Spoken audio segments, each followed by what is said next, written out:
వనుటకు రుజువునై ఉన్నది. మొట్టమొదటి విశ్వాసాన్ని గురించి మాట్లాడుతున్నాం. విశ్వాసం అంటే ఏంటి? ఇది నాన్న విశ్వాసులుగా మనం పిలువబడుతున్నాం.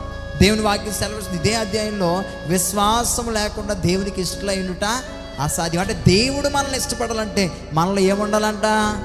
విశ్వాసం ఉండాలి. దేవుడు ఒక వ్యక్తిని, ఒక విశ్వాసిని ఇష్టపడాలంటే ఆ వ్యక్తిలో దేవుడు మొట్టమొదటిగా కనుగొనేటువంటి విషయం ఏంటో తెలుసా? మన ఆస్తిని దేవుడు చూడడు, మన పేరుని దేవుడు చూడడు, మన అందాన్ని దేవుడు లక్ష్య పెట్టడు. కానీ నీలో విశ్వాసం ఉందా లేదా అది దేవుడు తప్పనిసరిగా పరీక్షిస్తాడు.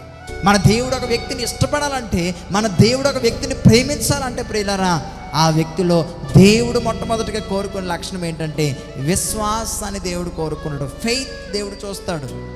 ఏమండి, విశ్వాసం లేకపోతే దేవునికి ఇష్టలైనట అసాధ్యము. అది అసాధ్యము. అసలు దేవుని దృష్టిలో ఇష్టలుగా ఎప్పుడు